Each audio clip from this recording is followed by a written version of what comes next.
Hi friends, welcome to SSCG Electrical.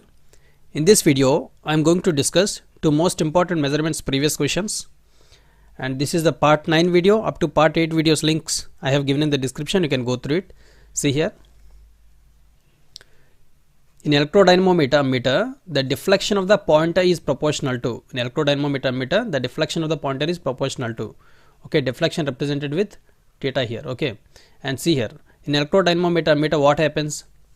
The deflection torque is, we know that is deflection torque equal to I1 I2 cos pi dm by d theta. Okay, controlling torque is k theta. At balance condition, what happens? Tc equals to Td. Tc equals to Td. Then what happens? Tc equals to Td. Then what happens? K theta equals to I1 I2 cos pi dm by d theta. Okay, kt equals to cos pi dm by d theta. From this, theta is proportional to what? I1 I2 will be there here. So theta is proportional to I1 I2 here. Theta is proportional to I1 I2. I1 and I2 are RMS currents here. So from these options, which one is suitable? See here, both currents given here. So in first option, what is the fixed coil, moving coil? That is mean currents in the fixed coil and moving coil given. And next one, square of the current in moving coil given. RMS value of the current in fixed coil given. Mean square of the currents in fixed coil and moving coil. So both the coils currents is including here. So answer is D. So actually construction is, see here, this is a construction. Okay, this is the fixed coil and this is another fixed coil. Two fixed coils will be there here. Okay, this is a moving coil. This is a practical appearance of the electrodynamometer. Okay, so this is the moving coil and the pointer will be like this. This is the pointer. This is the pointer. These two fixed coils will be there, no?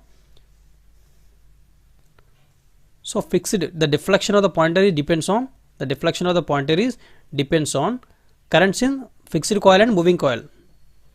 Fixed coil and moving coil. Currents in the fixed coil and moving coil. That is a mean square. That is a RMS values. Those are the RMS values. That is theta is proportional to I1 I2. One current is from fixed coil and another current is from moving coil. So these two are RMS currents. Don't forget this. Okay. So from this option we can know the mean square of currents in fixed coil and moving coil. Next one. A resistance R is measured by ammeter voltmeter method and the voltmeter reading is 200 volts and internal resistance is 2 kilo ohms. This is 2 kilo ohms.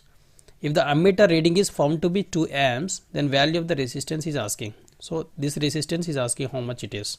Okay, see here. Actually practically how it appears to be, there is one resistor. There is one resistor. He connected one voltmeter here. Okay, he connected one voltmeter here, that is given here, given in the figure, that is 2 kilo ohms. This is the 2 kilo ohms resistance, internal resistance of the voltmeter. And one more thing he has given, voltmeter reading 200 volts given. That means across this how much 200 volts is appearing, that is measured by voltmeter. So across this 200 volts is there. If you know the current, how much current is passing through this resistor, we can easily calculate the resistance. R equal to V by I. Resistance equal to voltage by current. Here how much voltage is appearing across this, we know that. If you know the current, how much current is passing through it, we can easily calculate the resistance. Okay, how much current is passing through it. Actually here, to know the current of this, we connected a ammeter here. How much current is passing here? 2 amps current is passing. 2 amps current is passing. Okay, for ideal ammeter, what is the internal resistance here? For the ideal ammeter, internal resistance is 0. For current source, internal resistance is infinite. Don't confuse with this. For current source, internal resistance is infinite. For ammeter, internal resistance is 0 only. So 2 amps current will flow in this way. Okay, so how much current is flowing through this resistor, we have to know. So how much current is flowing through this voltmeter, if we know that, we can remove that and remaining current will flow through this resistor. So 2 amps current is flowing till this point. Due to voltmeter, how much current is it is consuming? I equals to V by internal. Due to internal resistance, how much consuming? See here, I equals to V by R. How much voltage? That is 200 volts. We know that 200 by how much internal resistance? That is 2000. So simplify this. What you will get? 1 by 10. That is 0.1. We will get. That is 0.1 amp is it is consuming. Therefore 0.1 amp it is consuming. 0.1 amp is flowing through this voltmeter. So remaining current has to flow through this resistor, how much current is flowing? 2 minus 0.1, what you will get? 1.9. So 1.9 amps it is flowing through this. Therefore we can easily calculate how much resistance it is. R equals to V by, that is 200 by resistance, how much? Current is how much? 1.9 amps. Simplify this. If you simplify, what you will get? Multiply 10 on both sides, then what you will get? 2000 by 19. Simplify this, you will get the required answer. Okay, 1900 is 1900 and 195 is 95. So what you will get? 1995. So 105 is near to this. Okay, 105.3 is the correct answer. Again I am repeating here, I multiplied 10 on both sides, that is 2000 by 19, and 1900 is 1900 from the given options. 1900 1900 and 195 is 95. So 1995, it is similar to this. That is why I have chosen first option. If you see the remaining C and D options, that is less than 100 given. So those are not at all the correct answers. So 105.3 is the correct answer here. Hope you understood.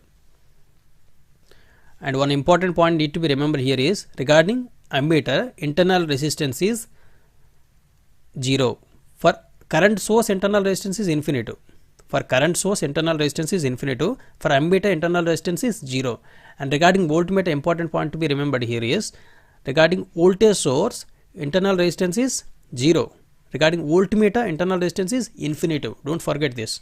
Okay, this question I have asked in the in YouTube playlist, in community section I have asked these questions. Okay, and these are the two important measurements previous questions. And thanks for watching this video. Please like this video and share this video with your friends, and don't forget to subscribe this channel for more videos. Thank you.